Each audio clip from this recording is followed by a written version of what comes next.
इस श्रृंखला को बड़े आनंद पूर्वक संपन्न कर रहे हैं। हम लोग इसको संपूर्ति कहते हैं। और मैंने देखा कि बहुत जितने भी हमारे श्रोतागण थे बहुत ध्यान पूर्वक सुना करते थे, और यह एक प्रकार से हमारे लिए एक नवीन चित्र की श्रृंखला, जो पुराने चित्रों का जो संकलन मैडम ने किया है और उसकी जो व्याख्या की है, उससे फिर एक नवीन उद्भावना हम लोगों को प्राप्त हो जाएगी। क्योंकि इतना संभव नहीं है कि सभी लोग पूरे ग्रंथों का अध्ययन करें, सभी चित्रों को देख सकें। पूरे जैन परंपरा का विवेचन इतने आसानी से उपलब्ध हो रहा है, ये हम लोग के लिए अत्यंत सौभाग्य की बात है। हमारे दर्शक अधिकांश जुड़ चुके हैं और धीरे धीरे जुड़ जाएंगे। और मैं जीतू भाई से भी निवेदन करूंगा कि समापन में संपूर्ण अंतिम में वो भी अपने 2 शब्द से उद्बोधन करें। और आज जैसा कि मैडम ने बताया है कि वो इसका उपसंहार करेंगी, और हमारे जो श्रोतागण हैं उनको भी सुनने का अवसर प्राप्त होगा। तो आप सभी लोग अपने अपने जो टिप्पणी हैं या अपनी शंकाएं हैं उनको तैयार करके रखेंगे। और कितने सुंदर मतलब ढंग से मैडम ने ये बताया है। आज मैडम एक दृष्टांत मुझे याद आ रहा था, मैं अपने साथियों को शेयर करना चाहूंगा कि चित्रकार के रूप में रविंद्रनाथ टैगोर को तो बहुत फेमस हैं, सब लोग जानते होंगे। तो ऐसा हमको सुनाया गया था कि एक बार उनके किसी शिष्य ने उनकी अनुपस्थिति में सोचा कि मैं इतने अच्छे चित्र नहीं बना पाता हूँ, जबकि मैं पूरा प्रयास करता हूँ गुरुदेव का कि उनका अनुकरण करके चित्र बनाऊं, लेकिन कहीं ऐसा तो नहीं है कि इनकी इंक में और इनकी तूलिका जो होती है उसमें कोई चमत्कार हो। तो उनकी अनुपस्थिति में वो उनके रंग और उनकी तूलिका को लेकर के वो चित्र बनाने का प्रयास करता है, लेकिन जब वो सफल नहीं होता है तो फिर गुरुदेव के सामने वो अपनी शंका रखता है कि मैंने आपकी अनुपस्थिति में आपकी तूलिका और आपके रंगों से चित्र बनाने का प्रयास किया है, लेकिन मुझे क्यों नहीं इतनी सफलता मिलती है। तब गुरुदेव का उत्तर था कि रंग के साथ में मन भी मिलाया जाता है, अंतरंग भी उसमें डाला जाता है, तब चित्र बोलने लगता है। तो इस तरह से एक बहुत बड़ी तपस्या का फल है चित्र। क्योंकि जो चित्र है वो मुंह है और उसको आप बुला देते हैं, मतलब वो एक प्रकार से अपनी बात कथन कर देता है। मुंह खो करके भी कथन कर देना बहुत बड़ी विशेषता है चित्रों की। और हम देखते हैं कि कार्टूनों के माध्यम से भी इसकी विधा का आजकल खूब बहुत विकास हो रहा है। जो चीजें हम लोग बहुत विस्तार से नहीं कह सकते हैं, हमारे कार्टूनिस्ट बहुत संकेत के माध्यम से कर देते हैं। तो चित्र का विकास में देखता हूँ कि हमेशा रहा है। अभी हम लोगों ने तो ग्रंथों के माध्यम से, ग्रंथों पट्टावलियों में देखा है, लेकिन हमको तो ग्रामीण में जो घर के बाहर भी लोग इस तरह के चित्र बनाते थे, मुझे लगता है ये हमारा संकलन नहीं हुआ है। ऐसी हमारी भारतीय संस्कृति इसमें छिपी रहती है, इन चित्रों में हमारी भारतीय संस्कृति भी छिपी रहती है, हमारी संस्कृति का गौरव भी छिपा रहता है। तो इस तरह से हम लोगों को एक अवसर मिलता है कि जागृति को पहचाने, क्योंकि इतनी हमारी जो विशाल धरोहर है और हम उससे अनभिज्ञ हैं। तो यह बहुत अच्छा अवसर मैडम ने हम लोग को दिया। मैं मैडम का स्वागत करता हूँ, और साथ में हमारे जो नियमित श्रोता हैं उन सबका भी मैं हार्दिक स्वागत करता हूँ कि इन लोगों के उत्साह के कारण ही हम लोग इस तरह के कार्यक्रम संपन्न कर पाते हैं। तो आज सभी को थोड़ा थोड़ा सा अवसर मिलेगा। आप लोग अपने जो भी टिप्पणी या प्रश्न है तैयार करके रखिएगा। और इन्हीं के शब्दों के साथ में मैडम से अनुरोध करता हूँ कि आज का अपना वक्तव्य हम लोग उससे देख करके हम लोग को उपकृत करें।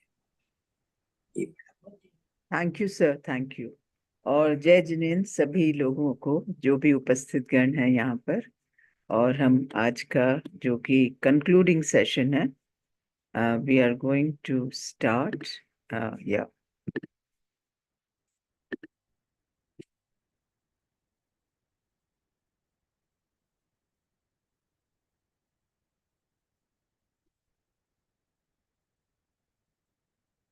Okay. So everybody can see the screen, I hope.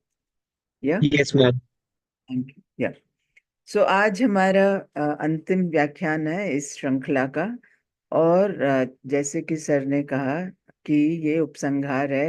I am going to kind of sum up whatever that we have learned during these last 11 lectures. And yeah, towards the end, then we would have some kind of uh, विचारों का आदान प्रदान करेंगे। जो भी श्रोतागणों की जो भी कंफ्यूजन या कोई भी क्वेश्चन होगा, उसका मैं कोशिश करूंगी जितने whatever little limited knowledge I have with that. And yeah, so let's start with that. So सबसे पहले हमने शुरू किया था with all different kinds of Jain motifs that we see. Probably they are present in the manuscripts, or if we go to visit a Jain temple. So what are the different things that we are encountered with, है ना? So सबसे पहले तो historically we know Jainism, the rough date about Mahavir Swami is from 599 to 527 BC. है ना? That's a very rough estimate. And nobody should, you know, question that, in the sense that it can be little variable also. He was also contemporary to Mahatma Buddha. And it is stated that both the Shramanic religions, they came about as a reaction to the Brahminic practices. The some of the atrocities or some of the excesses that were being practiced by the Brahminic cult at that time. It could have been the caste system, or uh, the the importance that was given to the Brahmins at that time, etc., etc. So here the symbol of hand actually shows the fearlessness, है ना? And it symbolizes the feeling of ahimsa towards all creatures in this world.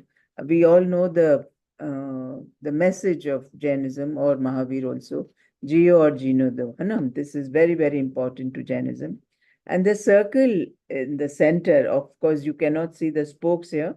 It kind of symbolizes the entire sansar, है ना? And there are actually normally 24 spokes. They represent the preachings of Tirthankar, the 24 Tirthankars in that sense, which can be used to liberate the soul from this cycle of, birth and rebirth at all times.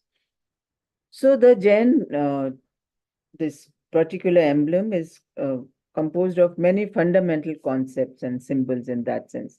So the very outline we have seen, this is the outline, this is how the Jain universe or the cosmos is represented in Jain Agams, and consisting of three lokas. This is the Urdhva, this is the Madhya Lok, and this, of course, is the Adholok here.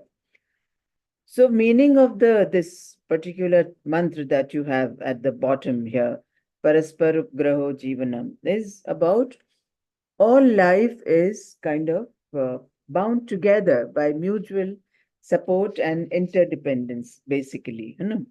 And in short, it also represents many important concepts to show the path of enlightenment uh, by following the basic principles of ahimsa, the Ratnatraya, and this particular shloka that we have here. And the three dots here, of course, and the swastik here. They are these are the three jewels, the three ratnas, Samyak Darshan, Gyan Charitrani, Moksha Marga. So Samyak Darshan is right faith or right vision. Samyak Gyan is right knowledge. And then Samyak Charit is right conduct. Okay. So these are part of the Jainist paradigm, I would say, by which Jeev, or the living soul, can seek to, get rid of all the karmas and the cycle of rebirth, and get rid of coming back to this sansar. Okay. And how does this? How does one achieve this? By following certain code of conduct, ahimsa, Satya, Asteya, Parigraha, and Brahmacharya. These are the 5 code of conducts. Then we also spoke about the Ashtamangal, the 8 auspicious symbols that, in fact, this particular stock of symbols are very, uh, some of them are common to the Vedic or the Brahminic as well as the Buddhist cult also. So the mirror, Bhadrasan, Manja, Kalash, pair of fish, and they all actually correspond to some kind of, there is some meaning also attached to it. Like, say, for instance, in fact, it is in Achar Dinkar, which is a Shwetambar text of the 14th century, which actually talks about these symbols and the importance and what is the explanation or the conception of these Ashtamangals behind. Okay, so according to it, the mirror is for seeing oneself, one's true self. The Bhadrasan is worshipped as it is the sanctified feet of by the feet of the Tirthankar. Then Vardhamanak is the suggestive of increase of wealth, fame, merit, etc. Then we have the Kalash, which is worshipped because of the plenitude or fullness of life. Then there is a pair of fish here, which is the symbol of the Cupid's banner. It is said to come to worship the jinna who has kind of defeated all kinds of passion. Then there we have the Srivatsa symbol, the highest knowledge that has manifested itself from the heart of the Jinna in the form of Srivatsa, mark on his chest. So normally on the Jaina sculptures or Tirthanga sculptures, we get to see this particular sign. Then we have the swastik here. This is the swastik, in fact. This is Nandai Vrata. Yeah. So swastik, of course, signifies the swasti, or peace in that sense. And then finally, the Nandai Vrata. The diagram with the 9 points stands for the 9 nidhis or the Navnidhis, the treasures. Okay. So obviously, this explanation that I have shown you is the Jain conception, which is regarded in the Jain religion. And of course, behind all these symbols, uh, they are common, as I have already said, to Buddhism also and Jainism and in Brahminic religion also. And there are some of them may express the same meaning, and at times there could be different meanings also attested to them. Okay. Okay. So with this, then we will throw some light on the history of Jain paintings. So the first literary evidence that we get of Jain paintings is in the 11th century text that we come across with reference to Parshcharit, which talks about the picture of Neminath, Jin Neminath on the wall. But uh, on, pictorial evidence, sorry, okay. Can you hear? Everything is okay? Yeah. On as a visual representation, in fact, archaeologists have found these Udaygiri caves, Khandagiri caves. I will not say Khandagiri, Udaygiri caves are the oldest amongst the twin caves that we have. Just it's actually not even outskirts of Bhubaneswar. It's pretty much part of Bhubaneswar these days. So where you have the Jain, caves, and there are sculptures which are also painted there. So there are some remnants of painting that you can still see today, and they belong to almost uh, coming from 1st century BC. And we also talked about the Kharavala inscription that we get from the same place, Hathi Gumfa, which claims that the Kharavala king brought back the image of Tirthankar from the Nanda king of Patliputra, which was taken from Kalinga Desh. Okay. And then we have these murals that you're looking at on the screen. They are coming from the Sitanvasal near Pudukkottai, near Trichinapalli in South India, dating back to the 7th century CE. So there's a wide gap in between. And they are almost comparable to Ajanta murals. And it is seen that there are different levels or different layers of paintings that are found there. You can see a swan here, and there are fishes here. Then there are, I mean, different aquatic beings are in perfect equilibrium also that you can see. And the painter's study of the form, the movement, life, and habits, etc., that you can see. Then there is I've, of course, explained to you earlier the intimate relationship between the swan and the lotus stem. And we spoke about the Nirkshir Vivek of the swan or the Hans, etc., etc. No. And then this is, of course, the another one with the ducks here. And there are these, there is a flower gatherer that you can see here. No. So very close to the, in terms of the lines, the modeling, the fluidity of lines, the colors, they are very much akin to what the Ajanta murals that we get to see. Then we come to the wall paintings in the Jain caves of the Ellora caves, dating to between 8 to 11 CE. Okay. So this is the Kailash temple at Ellora. There are layers of paintings again here belonging to different periods, right? And Hey, Jitendra. Also, thank you. can we please all mute? Hi, hi.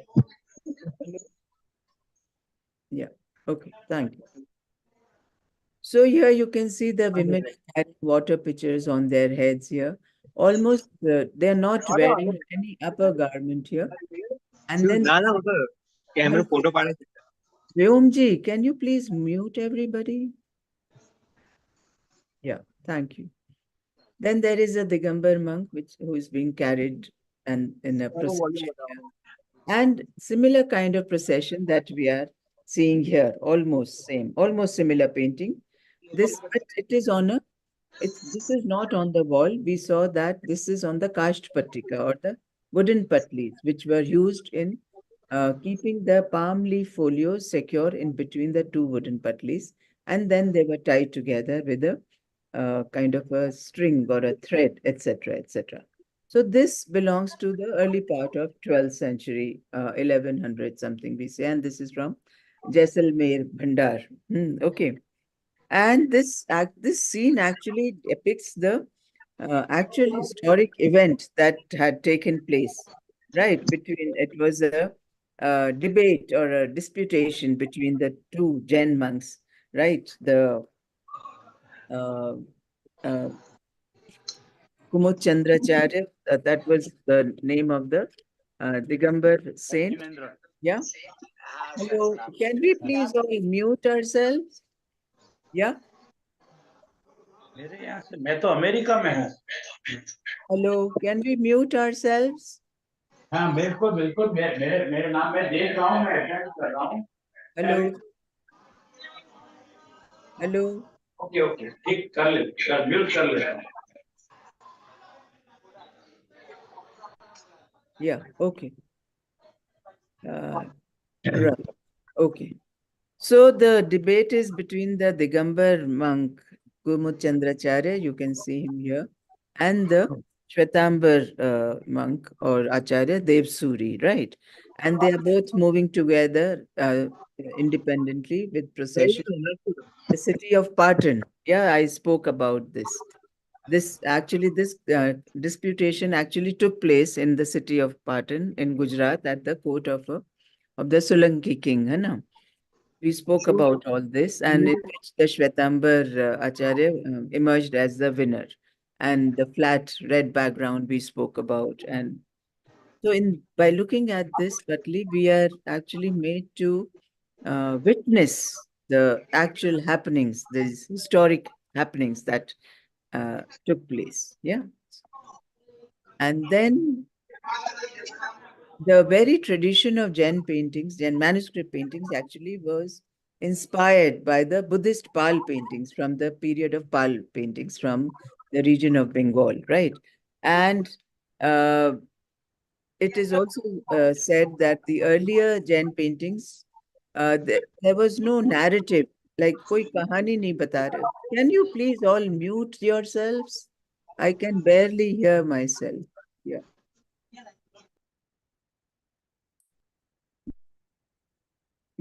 Okay.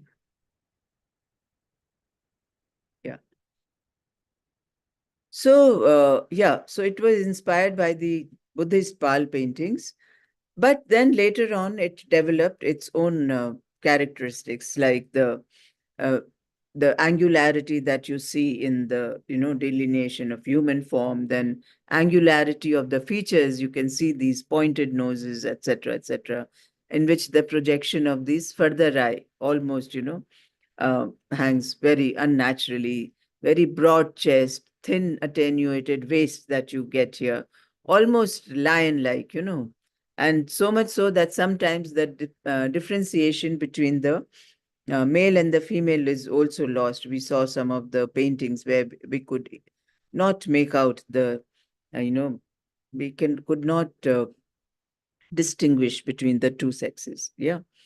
Then we also have the very beautifully designed textiles here, very tortuous positions or the postures, three-fourth profile position, right? Because in earlier ones, we used to, in Ajanta and all, and in Ellora also, three-fourth position was there. It was only much later with the development of later school of paintings, say the Mughal paintings, that's when the full profile started to appear. All right.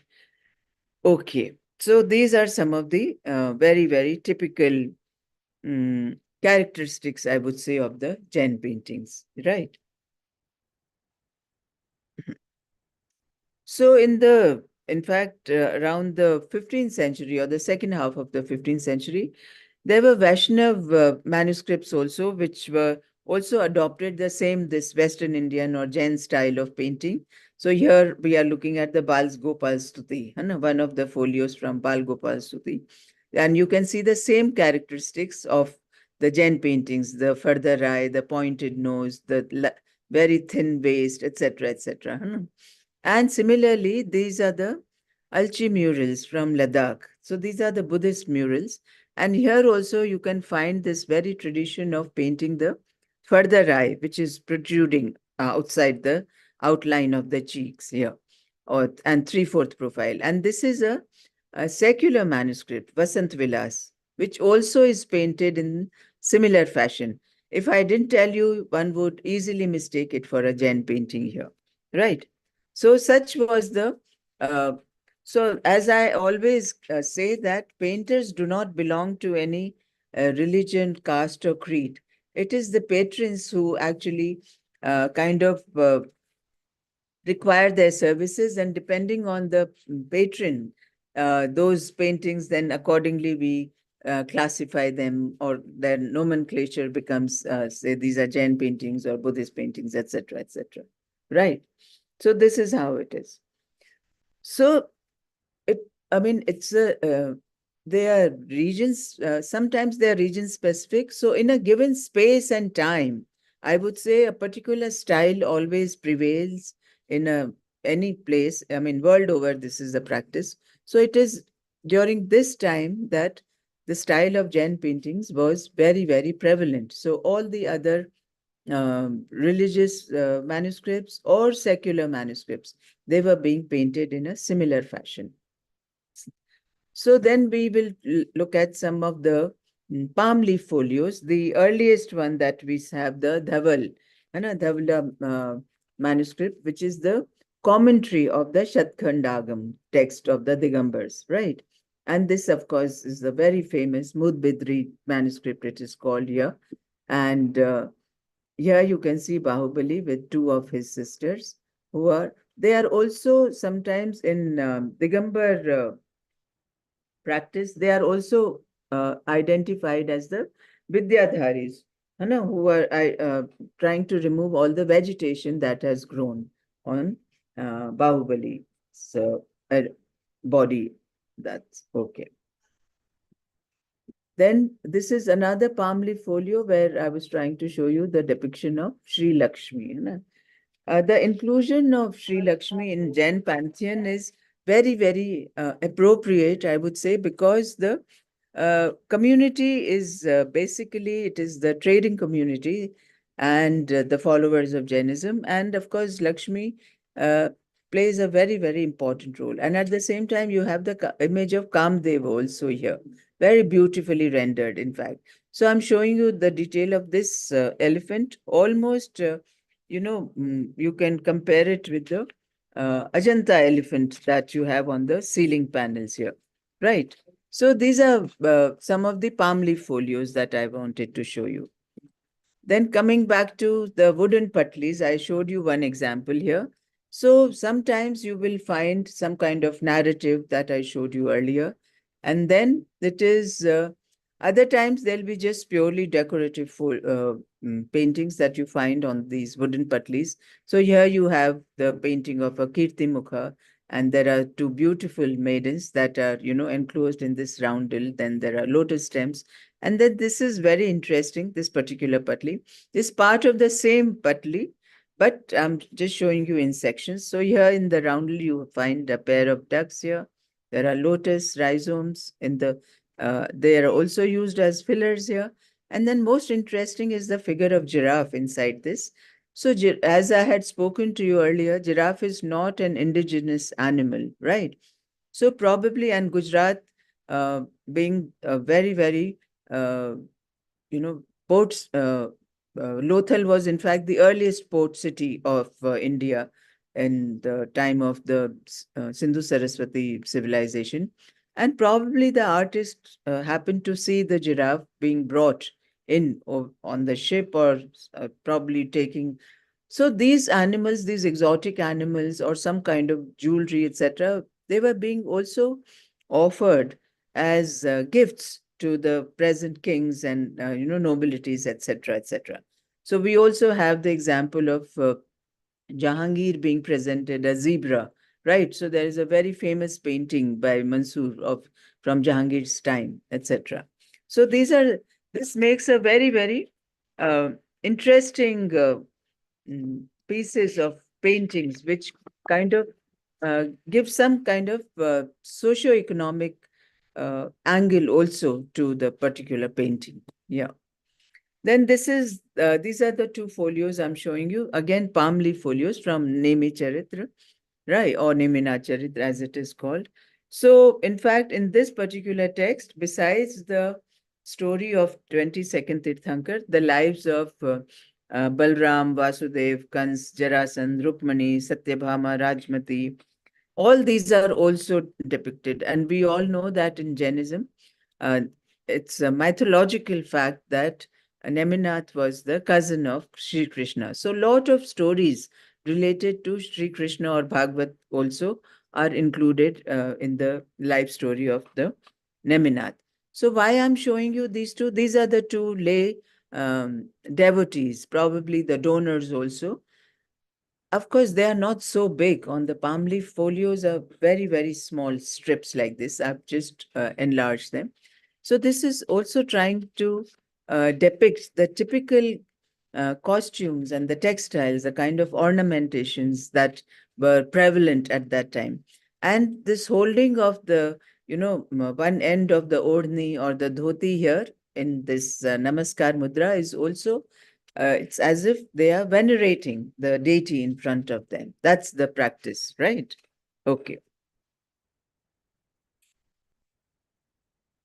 So, of course, again, these two palm leaf folios, they depict the actual historic event that had taken place at the time of the Siddhasen, the king of Patan at that time. And we all know Hemchandracharya, he actually composed a huge, grammar, which was named as Siddhema grammar. And so here he's shown composing this and compiling rather, and he's seated with his students here.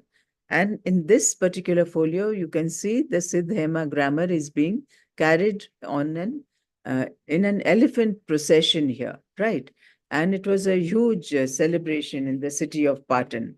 And the same scene is being depicted on this cloth panel that was exported to Indonesia, Sulawesi. So this is, of course, much, much 18th century it is, 1700 something. And you can clearly see, look at this Thapnacharya here, where the book is kept, and there is a Chori bearer here, which is trying to, or Chamardhar, who's trying to kind of wave the chauri here. So very, and it was held in very high esteem, or very revered textile it was. And this is a very recent textile that was, again revived back by the people who are doing Patan Patola in this city of Patan. And of course, it doesn't have that ताला old उसमें लगाए हैं bag में? old time glory that it had enjoyed at that time. So this is 2003. So the Salvi brothers in Patan who are instrumental in the making of this particular piece. Hello, please mute yourselves. Yeah. And then we will talk about the different. Disturb हो रहा है, आपको रहना पड़ेगा, control करना Hello. है कुछ हो रहा है यार। Vyomji, can you please ask everybody to mute? Yeah. Okay, this is better. Then we spoke about the different texts which are illustrated, है ना, जैन टेक्स्ट, कौन से ग्रंथ में हमें चित्र मिलते हैं। तो सबसे पहले हमने कल्प सूत्र के बारे में बात करी। So it is believed it is written by Bhadrabahu, है ना, Acharya Bhadrabahu. And so we all know Kalp Sutra. It is actually, it is not an independent text as such, right? And in fact, it is part of a bigger text. So we all know the agams are divided into purvas, angas, angabahyas. So the Ched Sutra, hai na, are 6 in number, which is one of the angabahyas. And in fact, there are these 6 texts, of which 3 have been written by Bhadrabahu in around 300 BC. That's the time period that is assigned to them. And the Dash Shrut Skandha, hai na? So the 8th chapter is known as the Pajjo Samankalpa or the Pajjo Savankalpa. So there are 2 meanings attached to this. One is the kind of conduct that the Jain Munis are supposed to observe at the time, during the time of monsoon.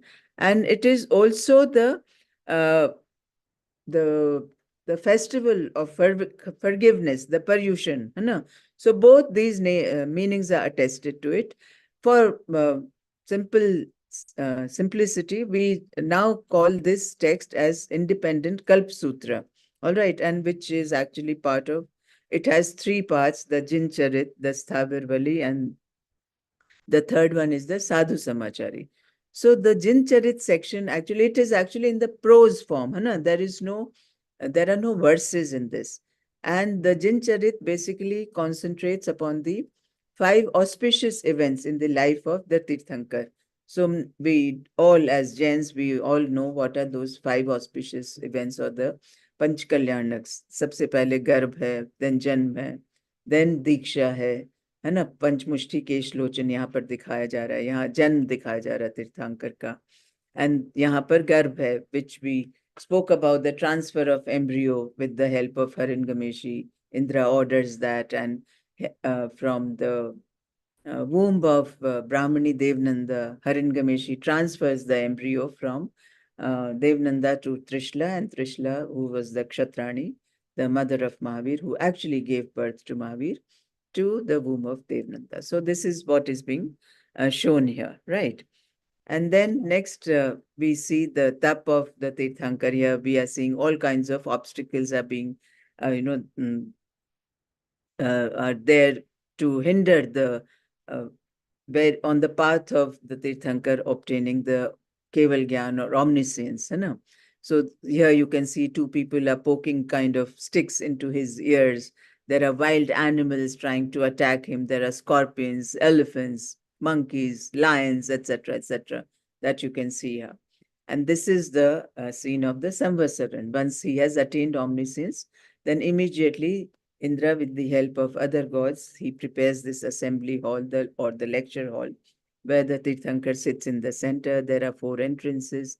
There are 3 ramparts made of different jewels, gold, silver, etc., And you will find normally the 2 animals which are normally enemies to each other, coexisting at the Samvasaran. So again, the same kind of message which is being delivered about ahimsa and Georgi. And finally, the fifth Panchkalyanak is the moksha, where you see Tirthankar in all his glory, seated on this almost inverted umbrella or moon Chandrakar जो है उस पर, which is also called Siddhashila or Ishtpragbar as we call it. No, so these are the 5 auspicious events that Kalp Sutra talks about. Then we also spoke about different Kalp Sutras coming from various different regions. So what I showed you earlier, those paintings were from Gujarat region. That's where it originated. And then what I'm showing you here, again, this is from Mandu Kalp Sutra. Very, very decorative. The colors are very different from what we saw earlier. Enamel-like colors and profuse use of gold, you can see. And this date is 1439. And this is in the collection of National Museum. Can you imagine after these many years, look at the brightness of gold color, which is still present even today if you come to the museum and you can see these paintings in the painting gallery, and they're as lively as they were at that time. So here, of course, this scene we all know. Trishla is consulting with Siddharth, the father of Mahavir, about the 14 auspicious dreams that, she saw earlier. And then, of course, here, this is the scene of the birth, and this is the transfer of embryo by Harin Gameshi that you can see. Hmm. And then I also showed you, we compared these two paintings. This is from Mandu Kalp Sutra, and this is from Gujarat Kalp Sutra. And the same scene is being depicted.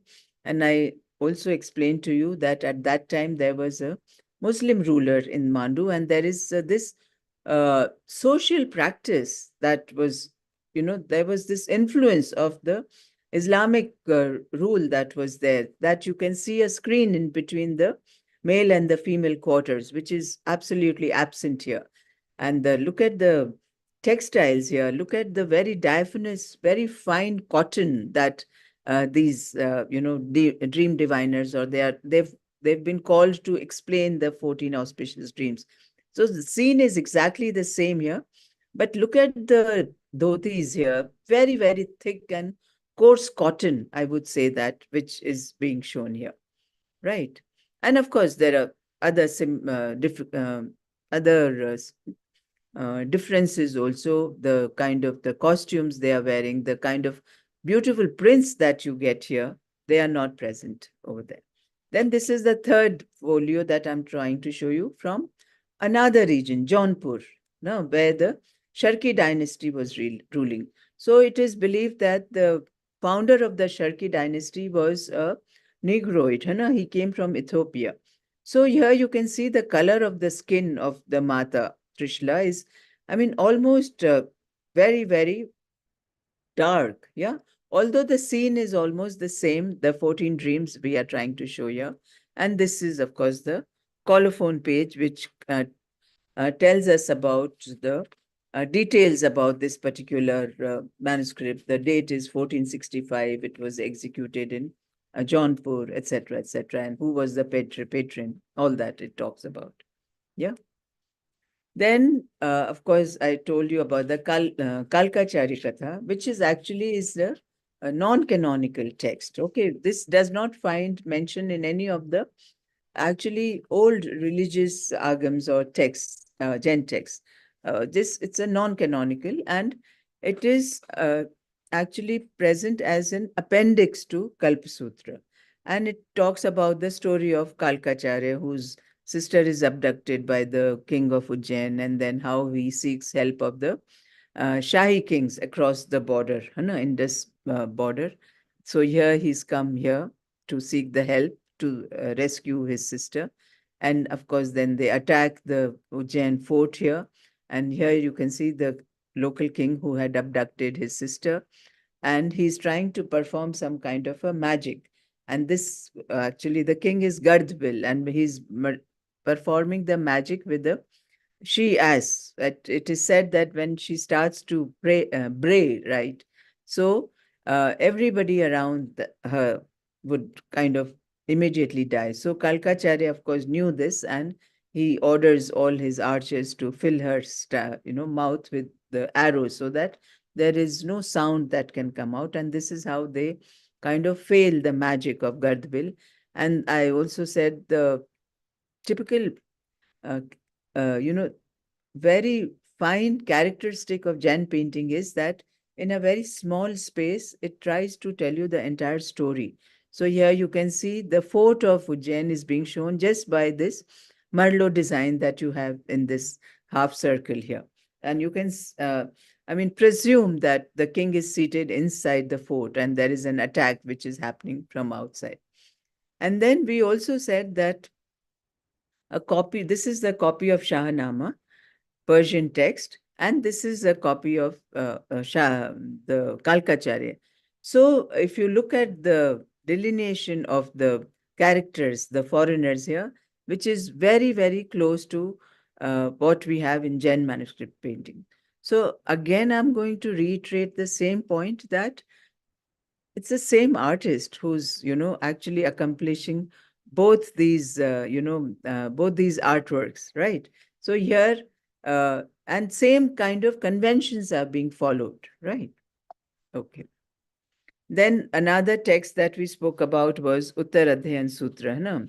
Which is the text of 4th century CE, one of the most important and sacred texts or the books of the Shwetambar Jains, and who actually uh, the main text is written in Ardh Magdi Prakrit and accompanied by Sanskrit commentary in smaller Nagari characters. All right.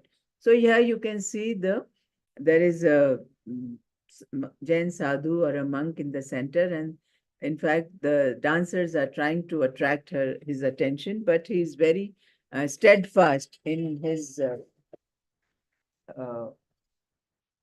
in his meditation here. Yeah. Then this is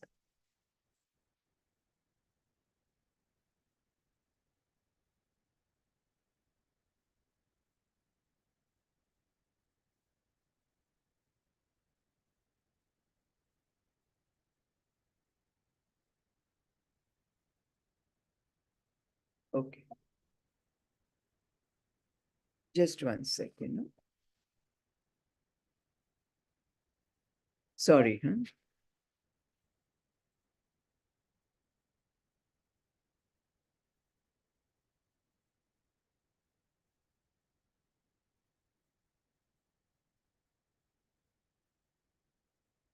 Okay, sorry. Then this is a scene from Updeshmala, 7th century. So all those typical features of Jain paintings have kind of disappeared here. The pointed nose, the further eye, the costumes are different. The 3/4 profile has given way to complete profile. So there is no protruding eye here or the remnant of a cheek that normally see, which is seen here. But most of the figures are in complete profile. The kind of headgear or the pagdi known pehniya, atpati turban, which was very prevalent during Akbar period, and even the lower garments that you can see, the jamas, pajamas, etc. You can see here. And these Updeshmala, text was basically by way of weaving different kind of stories. The Jain teachings are being taught to the laity. Then this is the Yashodhar Charit. I also spoke about this particular painting earlier. Yashodhar Charit is a typical Digambar text, right? And I spoke about, again, it is the woven in story within a story here. And of course, on one day, the king, Yashomati, in the course of his royal duties, he goes for hunting, right? And then on his way to the forest, he passes a Jain monk called Sudatta. And in fact, that day the king did not get any kind of hunt or game. And he feels that this monk Sudatta was a very bad omen to him. And in fact, he kind of leaves his, hunting dogs around him. But to his amazement, the hunting dogs just stop short of, the Muni or the Jain Sudatta, and they kind of just stand there in awe. And of course, the king is also very astonished by this particular scene. So it only goes to show the kind of power or the kind of strength that one can is able to generate by way of meditation, and especially all kind of austere practices. Then these are some of the border decorations we see in Jain manuscript paintings. There is a dancer here. It is also written here. And these are the folio numbers here. So when you see two folio numbers like this, as I said, Kalkacharya is an appendix to Kalpasutra. So this is the folio number of the Kalp Sutra, whereas this is the 7 number, which is the folio of Kalpacharya Katha within that Kalp Sutra, right? Then here, this is another border folio. You can see different, people engaged in all kinds of different activities. And this is very beautiful, where you can see the depiction of different rag and raginis. So the very fact, the confluence of music, literature, and painting, I have always said this, that this is so very unique to the Indian thought and philosophy. Nowhere in the world would you find this kind of amalgamation of three kinds of different kinds of disciplines in art. Yeah, very decorative folios.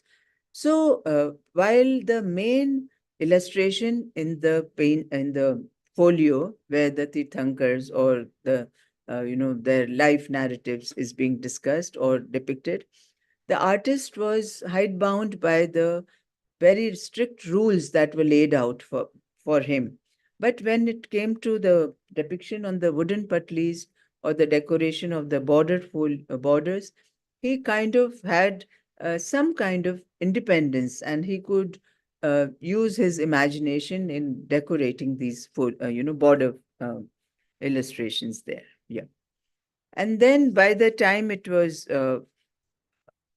about 1600, or I would say middle of 1600 or late 1600 to 1800 CE, we see a lot of influence from the Mughal period that actually penetrated the Jain painting. And here you can again clearly see, this is again a scene from Kalpasutra, but you can easily make out the difference between the earlier paintings that we saw from Gujarat and these ones. है ना? And here in the margin, you can see Brahmini, Devnanda, and Rishabh Dutt. She's narrating the dreams, of whatever that she had seen. This is another folio. This is not the detail of this particular folio. So I'm trying to show you different folios belonging to this period from Kalp Sutra only. And their costumes, designs have totally changed. There's some kind of, environment that has come in, some kind of architecture is there. Peacocks are being shown here, which was actually, they were totally absent in earlier paintings. And very interesting part is the presence of the nose ring that you have, which is totally an Islamic influence in Indian fashion, I would say that. Yeah. Then another text we spoke about was Bhaktambar Stotra, and I showed you various paintings from different time period and from different regions also. This one is at the Michigan University, this is from Bihar, and this is in Jaipur. And we all know about the Bhaktambar Stotra, and I think it's very popular between both the Digambar and Shwetambar sects for that matter. And yeah, and you can see the different kind of style of paintings belonging to different regions and also different time period, I would say that. And here you can clearly see there are Hindu gods and goddesses, but the stature of Tirthankar is way above these Hindu gods and goddesses. And here you see the Acharya who's actually singing the prayers in the glory of Tirthankar here. The All right. And again, here you can almost see this, that as if the Hindu gods and goddesses are also praying to the Tirthankar image here. So this actually also is, it kind of indicates some kind of religious rivalry at that time. And this is a very, very subtle depiction of that, right? Then we spoke about the uh, Adi Puran, very, very famous text for, or very popular text with the Digambars. And it was composed by Jinsen at the time of the Rashtrakuta king, Amogvarsh, around the 9th century. And of course, he could not complete. And then the second part, which is called the Uttar Puran, his pupil or his student, Gunbhadra Swami, he was the one who wrote the latter part. All right. So first section, the Adi Puran, more or less concerns with the cosmic cycle, life of the first Tirthankar, Rishabdev, his 10 former births, life of Bharat, his son, and of course, who was also the first Chakravartin. And the part narrating about the remaining Trishashti Shalak Purush, they are mentioned in Uttar Puran. Okay. And then later, Pushpadant, in the 10th century, I'm talking about 9th century, it was written. In the 10th century, Pushpadant, he wrote the same text in Abhransh, right, with Nagari script. And this is a copy of that particular Abhransh that was written, this particular Adi Puran, which was executed in Palam near Delhi, which the colophon says, and right now it is in the possession of a Jain Mandir in Jaipur, right? So the first folio you can read here. This is the first folio. It starts with the Namo Kar Mantra, Namo Arihantanam, etc. You can easily read here. And also you can see Adinath here with his Rishabh Chinna here at the base here, right? And the two Chauri bearers here. There are celestials um, doing Pushpa Prishti from top. And then it is also important to see this. Here we can see Saraswati on her mount, Hans or goose here. And she's holding her normal attributes, the Kamandalu, the Akshmal, Pustak, a lotus here. But here you can clearly make out, look at the chest here, so very broad, you can easily mistake her for a male figure. But with the presence of the breasts which are there, we can identify that this is not a male figure, but Devi Saraswati, right? In fact, Adi Puran was the one major text which actually openly integrated, I would say, the some of the customs of the Hindu religion very openly, and also the caste system. But there is a slight difference here in amongst Hinduism or Brahmanism. The caste is by birth, although in Bhagavad Gita it is said, Krishna clearly mentions that it is not necessary that a child born in a Brahmin household will be a Brahmin. It is only much later, due to the corrupt practices in the religion, that it became a birthright. But in Jainism, it is still by the karmas that you accumulate and the kind of knowledge that you get. All right. So on the basis of that, there was some kind of um, segregation of caste that was happening, right? Okay, then I spoke about the Sangrahani Sutra also very in great detail. We spoke about this. The Jain cosmology, right? When the universe is divided into three realms here, or the three world in the shape of a spindle here, the Urdhvalok, the Madhyalok, and the Adholok here. And the same is superimposed on the Lok Purush, or the cosmic man here. So here you can see the depiction of seven hells here. This is the middle world, which is our world, the Manushya Lok here. And this is the Urdhva Lok, where all the different levels of the Devas, the Indras, etc., this reside here. And finally, this is the Siddhashila, where the Tirthankars, after attaining moksha, they go and attain moksha and reside here for uh, forever.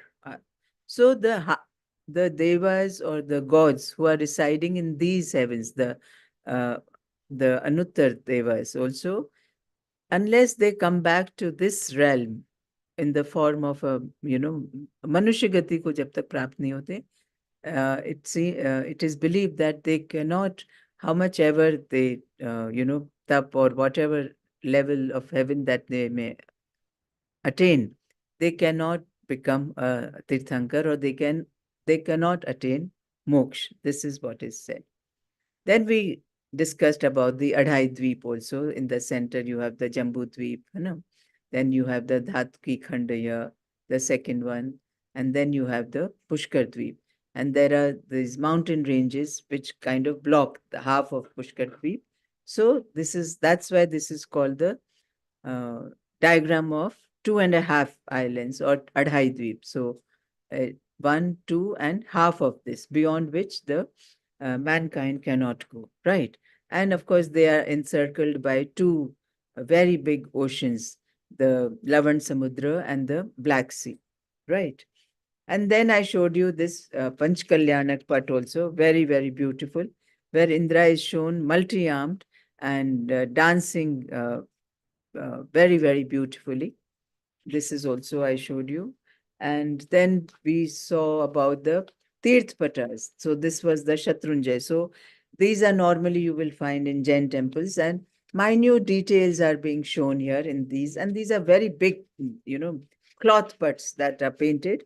So these actually act as a surrogate to the actual uh, pilgrimages. So many people who cannot actually take on these, Tirth Yatras, they actually earn the religious merit by just looking at these Tirth Patras.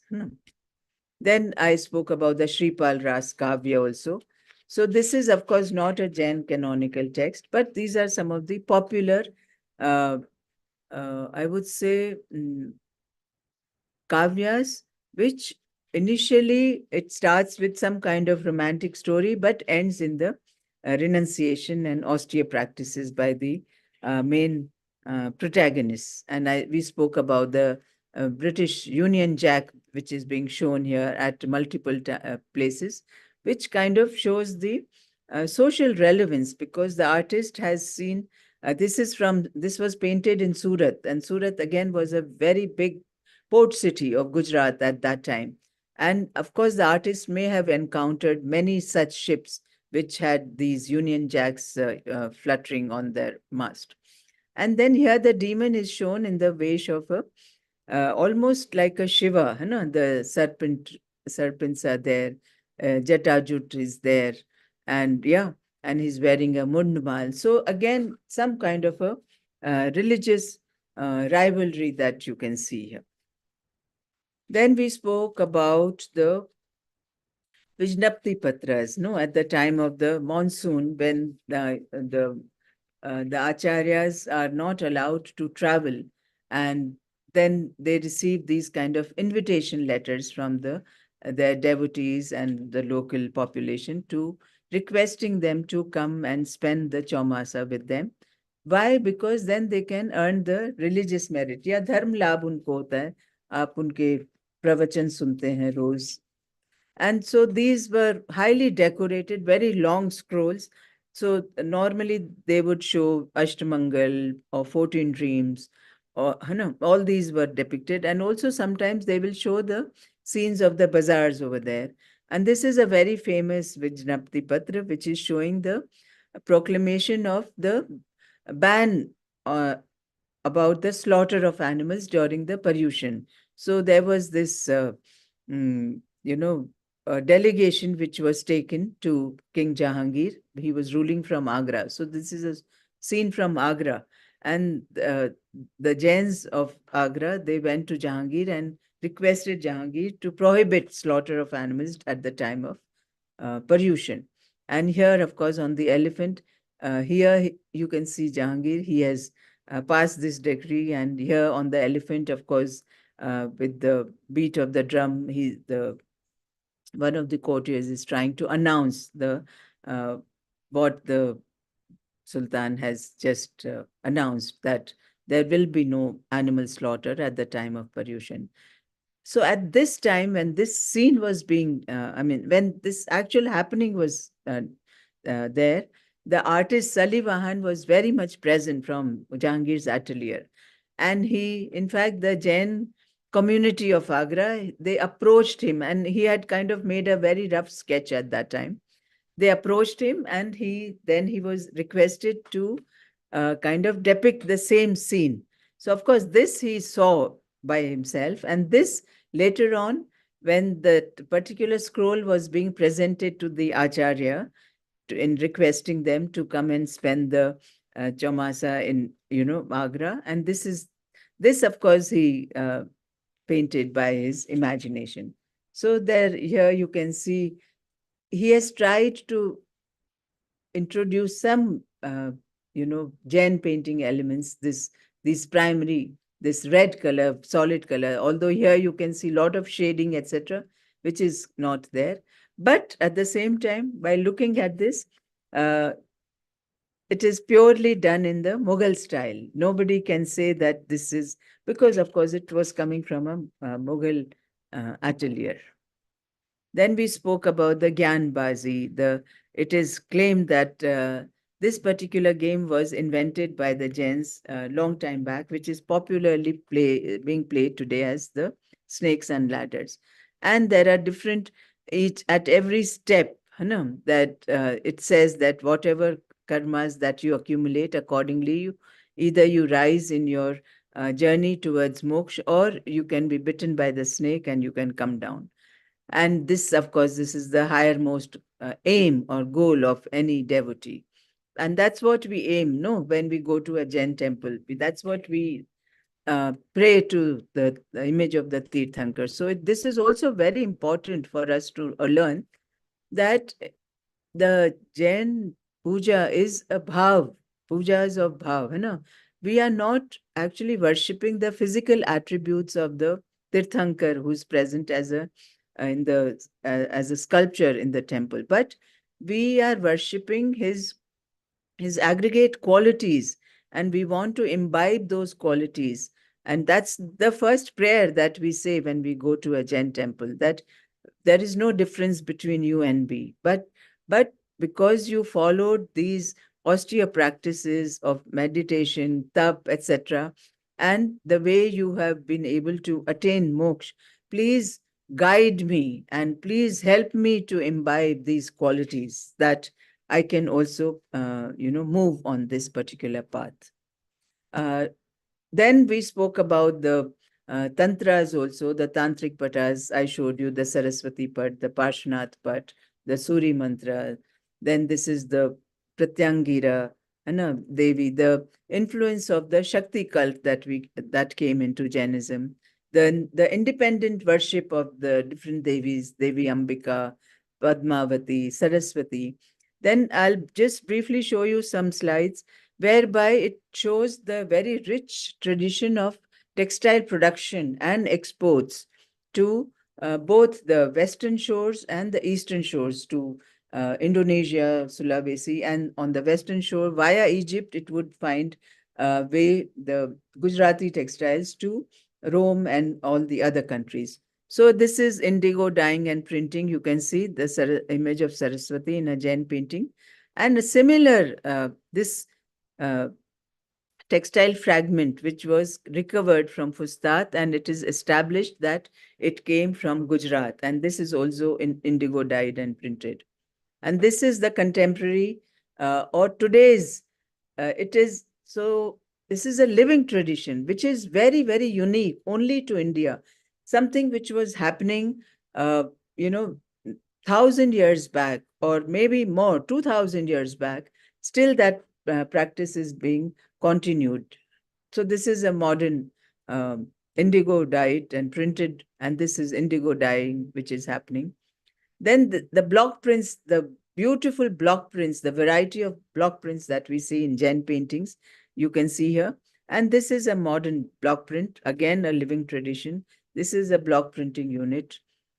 So, and these are some of the Ajrak motifs that we see. These are the from Jain paintings, I have taken them. And this is the fragment, textile fragment, which was again exported to Egypt, which is recovered now in one of the, I think it's in Ashmolean Museum. Uh, yeah, I think it is in Ashmolean Museum. And this is the modern Ajrak. So not much has changed actually. So today also we are wearing the same prints which are being done in Ajrakpur in Gujarat. Then of course the tie-dye or the bandhes, very, very, very popular textile of Gujarat. So this is one of the earliest visual representation from, I'm showing you a painting from Ajanta. And you can see this, look at the blouse of the dancer. So it was, in fact, in Harsharit, one of the very famous Sanskrit texts, they were called as Pulakband. And also you can see the ikat textile on the skirts here. And this is a Jain manuscript painting. You can see the depiction of these tie-dye pattern very, very nicely. In fact, all the dhotis, the uttariya, you can see, and the famous swan motif with the, this lotus stem in their beaks. And I've told you the importance of this particular motif. Very, very old motif this is. And this is, of course, the modern depiction of the tie-dye fabric, right? And this is, again, you see the presence of same tie-dye in terms of lehariya that you see. And this is, of course, the other contemporary. Then the ikat, these are the Bagh paintings. I showed you ikat in Ajanta, and this is Bagh, contemporary, almost, but they are in Madhya Pradesh. And the Hari Sen, in fact, he was the king, and he was contemporary to the Guptas. In fact, there was a uh, marital alliance between these two dynasties. And here you can see some kind of an ikat in a Jain painting.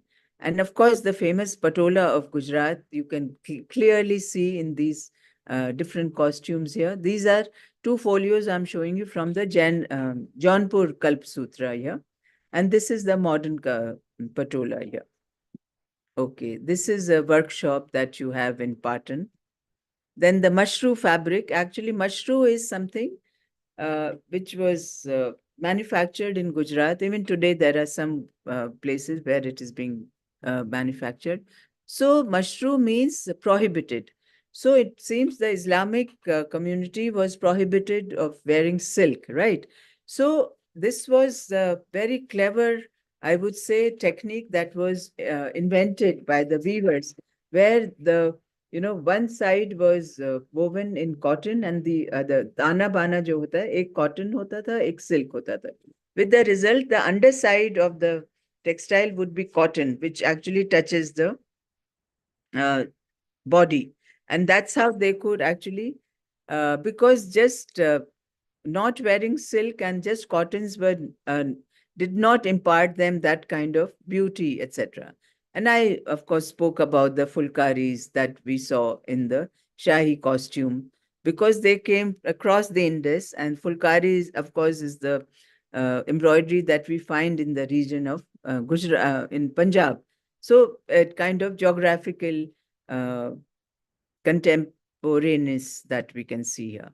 Then we'll talk about some motifs that we find in Jain paintings here. You can see this is called the chaupulia or the four-petaled flowers. So look at the antiquity of this. This is a storage jar from Sindhu Saraswati region. Hai. So probably it was used for some kind of grain storage or anything. And this conical end, probably it was kind of dug deep inside the earth. And this is the textile which was exported from Gujarat to Indonesia with the same pattern. And this is the modern four-petal flower that we have today. So what I'm trying to establish is the continuity of this particular tradition. Then the Hans motif we have seen so regularly in Jain paintings. So this is one of the, here you can see very early depiction. This is 1st century CE from the region of Kashmir. This is a terracotta tile. Same, the lotus stem the swan is holding. And here this is a painting from Ajanta, 4th, 5th century CE. Raja Janak, the Jatak, which is being expressed here. So the dukula or the silk cloth that he's wearing. And of course, here Indra, you can see very royally seated with this particular motif here. And the same motif, it is interesting, from Gujarat was being exported to both the shores, as I have already mentioned, this side to Southeast Asia on the eastern coast, and to the western side to Egypt and the other European countries.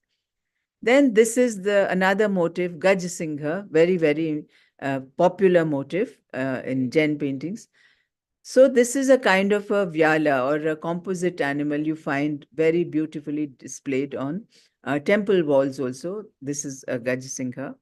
So this is actually a very popular motif that you get to see in paintings and in sculptures also. So yes, with this, I'm going to end. I'm sorry I've taken a lot of time because, yeah, there was a lot to be covered. I've left many things, but at the same time, I tried to just sum up with whatever that we have learned so far. Yeah, thank you very much.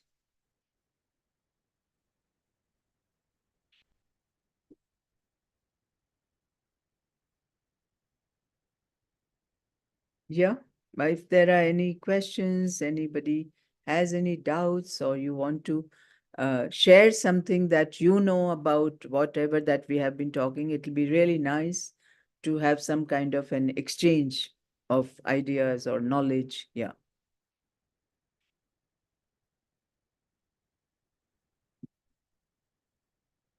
Or is it, yeah, tell me if there are any doubts. Let me look at the chat box also. Okay, I don't see any questions. Oh, yeah, there are some hands which are raised. Yeah, आप बताइए, भारत भूषण जी बताइए. Yes, unmute करिए अपने आप को. Unmute. मैं जी पूछ सकता हूँ मैडम क्वेश्चन? जी, मैडम, प्लीज गो अहेड. जी क्यों? पिछले प्लीज. समय ने भी हाँ लेक्चर जी, दी, हमें बहुत ही जानकारी मिली। Thank you sir. इससे हमें अपने ग्रंथों का भी पता चला, कहाँ जी, कहाँ ग्रंथ हैं। इसके लिए बहुत बहुत धन्यवाद देता हूँ। Thank you sir. और आपने काफी इसमें हमें पेंटिंग के जरिए सोशल, पॉलिटिकल, हिस्टोरिकल नॉलेज भी जैन जैन के जरिए मिली। उस समय कैसे वो था, एक ही इनमें पेंटिंग्स में कहीं टेम्पल स्ट्रक्चर के बारे में फोटो नहीं दिखाई दी कहीं। क्या इन्होंने पेंटिंग्स में टेम्पल के स्ट्रक्चर्स का, क्या उस समय टेम्पल? नहीं नहीं, टेम्पल्स बहुत थे, बिल्कुल थे. सी, हमारे जैन टेम्पल्स तो कब से बन रहे हैं. I showed you, I think, Saraswati image from Kushan period, है ना, 1st-2nd century CE. और स्तूप थे तब पहले, फिर टेम्पल्स बने. माउंट आबू टेम्पल्स बहुत पुराने हैं, खजुराहो टेम्पल्स हैं. ऐसा पेंटिंग जैसे पेंटिंग्स आर मच लेटर. या लेकिन क्या है, जो पेंटिंग्स हैं वो डायरेक्टली ग्रंथों के बारे में है ना. ग्रंथ हैं जो चित्रित हैं, समझ. इसमें कॉस्मिक हाँ जी, इस कारण से. जबकि कुछ पेंटिंग्स जो बाद की बनी है, जैसे भक्तांबर स्तोत्र है वगैरह, उनमें कई बार मंदिर का चित्र दिखाया जाता है, कई बार दिखाया जाता है. या एक चीज और जो ओरिजिनल आगम वगैरह है, या उनके बारे में जिन जिन टेक्स्ट में लिखा हुआ है, वहां पर मंदिरों का उल्लेख नहीं है. नहीं है। एक चीज और पूछना है, जैसे आपने कहा था कि ये नाक के में ये नोज रिंग के बारे में, ये मुगल पीरियड का जी, वो हाँ है। जी, हाँ जी, हाँ जी. पहले नोज रिंग नहीं पहनी जाती थी क्या? बिल्कुल नहीं. आप जो हिंदू उसमें जो पुराने कोई भी चित्र या स्कल्पचर या literature is also a very big indicator of the customs and the costumes of that period. उसमें भी इसका कहीं भी कोई उल्लेख नहीं मिलता है, unless until the Islamic influence came into the Indian ethos. Yeah. हाँ, थोड़ा मेरे को क्योंकि काफी। Thank you ma'am. तो और ये ओके. सब, जी सॉरी, ये हाँ, सब चीजें हैं. हम धर्म की बात तो करते ही हैं पेंटिंग्स में, लेकिन ये सब जो एक्स्ट्रा चीजें हैं वो आपको पेंटिंग बता नहीं रही है। पेंटिंग का उद्देश्य ये नहीं होता मेनली आपको, वो आपको धर्म लाभ के लिए बनाई गई है। आप ग्रंथ पढ़ें और तीर्थंकर की इमेज देखें या उनकी जीवनी के बारे में देखें, लेकिन ये जो छोटे छोटे तथ्य होते हैं वो आपको they are the, I would say, bonus है वो उस पेंटिंग को देखने से, कि आपको और क्या क्या चीजों का ज्ञान मिलता है वो सब देख करके। जी और काफी चीजें उसमें देखने को मिल हाँ जाती जी हैं। हाँ जी बिल्कुल। ये जाया है ओके मैडम, मैं आपके यहाँ के लिए तो गुड इवनिंग। मैं तो जी अभी अमेरिका से ज्वाइन कर रहा हूँ, पेंसिल्वेनिया से ज्वाइन किया हुआ हूँ। जी सर, तो first of all I congratulate you thank you, to deliver a very informative and magnificent talk. Thank you. Actually, paintings are also, I mean, some kind of a socio-economic transformation as a function of time also. Absolutely, absolutely. Okay. I, So I just wish to know, जी can you hear my voice? जी, I'm audible? Okay. absolutely, yeah, You see, it started in India from first century BC, from the east coast, you can say Kharwell time, Udaygiri, etc., which you also showed and explained. Now I wish to know only whether whatever the paintings which you showed as a kind of regional transformation from No, it's east going coast on. Question to answers. west, Gujarat, Rajasthan, and all these areas. So whether these paintings, artisans who were fabricating or developing this painting, they were mostly Muslims or Hindus or Jains. That's which was the most big community, yeah, which yeah. was because So Jains are not accustomed to do this. They can pay money, of course, but yeah, who yeah, were the people which very, involved in this painting? They very right. do your So paintings reveal that kind of yes yes, मैंने जो कॉलोफोन हम कहते हैं, जो last page होता है किसी भी ग्रंथ का या मैन्युस्क्रिप्ट का, उसको कॉलोफोन कहा जाता है। और उसमें इन सब की सूचना मिलती है हमको कि किसने बनवाया, ये कहाँ बना, उस समय कौन रूलर था, कितने पैसे लगे इसको बनाने में, और इसमें जो स्क्रिप्ट है या लिखावट है वो कैलीग्राफर कौन है, और कभी कभी आर्टिस्ट का भी जिक्र होता है उसमें।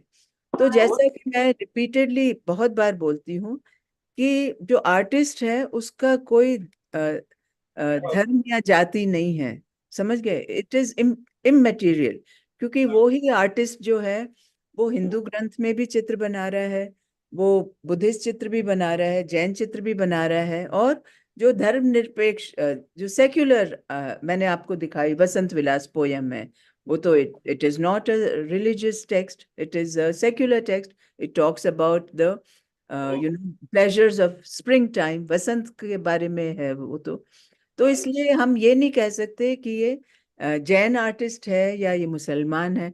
अब जो मुसलमान आर्टिस्ट है, मैंने दिखाया आपको, उन्होंने वो जहांगीर का फरमान बनाया, विज्ञप्ति पत्र है ना, इनविटेशन लेटर, वो तो कोई जैन नहीं है, वो मुसलमान है। So it was kind of जो गिल्ड्स होते थे उस समय, अलग अलग गिल्ड्स होते थे, और ये कोई डिस्टिंक्शन नहीं था कि ये आर्टिस्ट जो है ये खाली जैन पेंटिंग बनाएगा या बुद्धिस्ट पेंटिंग बनाएगा या हिंदू पेंटिंग बनाएगा। और एक समय के, एक जगह के चित्र एक ही जैसे बनते थे। खाली क्या है, अगर शंकर बनाए हैं तो उनके एट्रीब्यूट्स अलग अलग होंगे, सर्प माला है या मुंडमाल है या सिर पे चंद्रमा नहीं है। नहीं madam, sorry to interrupt you, जी to stop. जी Artisans basically is an important question in context transformation of the paintings as a function of time. मेरा यस कहना, जब 7वीं सेंचुरी से 11वीं सेंचुरी में ज्यादा हुए और धीरे धीरे मुस्लिम लोगों ने बनाना, और उनकी आर्ट ज्यादा अच्छी थी, जी उन्होंने ये काम शुरू किया। जी और वो तो पैसा कमाने के लिए, because it is some kind of a earning money. वो जी तो बुद्ध कहेंगे तो बौद्ध का बनाएंगे, हिंदू कहेंगे तो हिंदू का बनाएंगे, जैन कहेंगे तो जैनों का बनाएंगे। जी जी but mostly, as you told, when you focused on Gujarat, particularly Patan की जब बात आपने कही थी, तो पाटन के जो है पटोला की कपड़े साड़ियाँ वगैरह ये जो बनती है आज भी, मोस्टली उस साइड का पूरा गुजरात का कल्चर जो है वो आपने दिखाया भी अंदर आपकी पेंटिंग्स में कि कहाँ मुस्लिम जो चीज है, मांडू, आई थिंक मांडू का जब आप बता रही थी, जी। तो वो जो है, तो मेरे कहने का सोशो इकोनॉमिक डेवलपमेंट जो है वो उसके दृष्टिकोण से, from that perspective, that point of view, एक शायद और भी बात, मुस्लिम लोगों ने ठीक है अच्छा काम किया हमारे जैनों के लिए। अगर जैन पेंटिंग्स उन्होंने बनाई है तो कोई बुरी बात नहीं है, वो तो अच्छी बात है कि एटलीस्ट जब बनाते समय उन्होंने भी कुछ सीखा ही होगा बिल्कुल। जैन ट्रेडिशन के बारे में। ओनली आई जस्ट नहीं, और ऐसा वांटेड नहीं टू। है, जैन आर्टिस्ट ने शाहनामा भी बनाया है ना, आपने देखा? मैंने हाँ शाहनामा की हाँ, कॉपी दिखाई, मैंने वो देखा बिल्कुल है। कालकाचार्य और कथा से मिलती है ना, तो वो जैन आर्टिस्ट है। और एक और भी बात है, हाँ, जो हिंदू ट्रेडिशन है, कोई भी जो कला है, भले वो चित्रकला हो या संगीत हो या शिल्प कला हो, specially when it is made in the religious environment, है ना, तो वो जो आर्टिस्ट है वो अपनी कला को इस तरीके से कोई भी चित्र बनाता है या मूर्ति बनाता है कि it is his offering to the god, है ना। यस, ये क्लेम नहीं करता कि मैं बड़ा भारी, I am a great artist and I am creating this. No, it तो is actually as a puja, as his offering. और यस, यस, यही इट इज यही ऑफरिंग, इट इज यही ऑफरिंग, यस। कारण है कि आपको नॉर्मली इन मूर्तिकारों के या चित्रकारों के नाम कहीं नहीं मिलते, बहुत बाद में जाकर के, when they started writing, because actually they had no intention of claiming the authorship of their artwork or their sculpture, etc., because I mean it just did not occur to them, because it was, वो अंदर से उनके जो भाव थे वो ही उस चित्र के रूप में या मूर्ति के रूप में प्रकट होते थे। वो ये नहीं हाँ, कहते थे नहीं, कि उसमें मैं, उसमें मैडम ऐसा भी है, पाम लीव्स, यानी अगर ऐसा नहीं वो हमको मिला फर्स्ट सेंचुरी बीसी से, लेकिन उसके पहले पेपर का इन्वेंशन तो ओनली अभी 1800-1900 साल पहले ही नो, हुआ है, इन 1350, एडी। चाइना चाइना के middle of चाइना से 14th, पहली बार कागज बना। middle of और फिर 14th century the paper came, middle of नहीं नहीं 14th, नहीं, मेरे पास पूरा 1350। पेपर की हिस्ट्री है, I can send to you. लेकिन मेरे कहने का कि उससे पहले आपने नहीं देखा पाकिस्तान के अंदर जो है गोरीचो मंदिर है, वहां पे जो पेंटिंग्स हैं और अब तक खत्म भी हो चुकी हैं बिल्कुल खराब हालत में, लेकिन उन्होंने उस समय बनाए, उस समय तो इस्लाम आया भी नहीं। हम्म।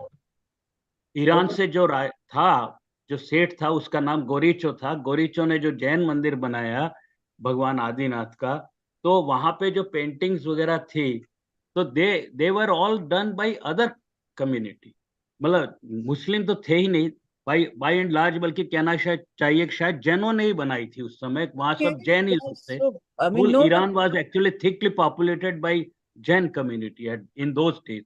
I mean, this I am talking before the birth of Parashnath and Mahavir, 3000 years back. see, with all due respect, Yes, as art historian, there are many myths and legends in every religion, है ना? But we go by the historicity. हमको yes. क्या तथ्य मिलते हैं और उनकी historicity हम कैसे प्रूव कर सकते हैं? What are the archaeological evidences? What does the literature talk about it? उन सब का समन्वय जब हो सकता है, तभी कोई भी हम तथ्य बड़ी पुष्टि के साथ उसको प्रतिपादित कर सकते हैं, है ना। बाकी हम कहते हैं कि रामायण महाभारत तो 50,000 साल पुराने हैं। I have no qualms about accepting it, but there are no archaeological evidences, no. So we go by that. All right. मैं As मैडम आप, आपको थोड़ा विद ड्यू रेस्पेक्ट आल्सो, मैंने गोरीचो मंदिर पे अरहत वचन में आर्टिकल भी पब्लिश किया है। मैंने पाकिस्तान के अंदर कई सारे टेम्पल्स का स्टडी किया हुआ है, जो मैं ये आप नहीं कहता प्लीज कि मेरे को 3000, शेयर लेकिन करिए and then we इत, can इत, have इत, one-on-one इथियोपिया discussion, है ना? इथियोपिया के अंदर जो पूरे बने हुए थे that is 3200, और वो मैं नहीं कह रहा, वहां की गवर्नमेंट और म्यूजियम में लिखा हुआ है कि it is all 12th century BC. So ऐसा नहीं है कि बहुत कुछ नहीं है. लेकिन हाँ, paintings, I agree, paintings started only just maybe 2 or 3 century BC, not much before that. आप प्लीज अपना आर्टिकल शेयर मैडम, करिए. I think it will be a good madam, interaction. कुछ हमारे Okay. और श्रोता हैं जो कुछ कहना चाहते हैं, एक दो श्रोता उनको. Okay. Anyway, thank you very much, thank Dr. You Pawan Jain. Rajmal ji, Thank you आपको very बहुत much. बहुत प्लीज धन्यवाद. Share that. या यस, हाँ ये जी. भारत भूषण जी कुछ कहना चाहते हैं. 3 लोगों ने हैंड रेज किए हुए हैं. हाँ, हेलो. Yes yes. हाँ मैडम, नमस्ते. सर्वेश्वर साहू बोल रहा था भुवनेश्वर से. जी सर. मैं खंडगिरी के पास ही रहता हूँ और अहमदाबाद में, मैं गुजरात में लगभग 15-20 साल वहाँ काम किया विद्यापीठ आप में. तो बहुत भाग्यशाली हैं.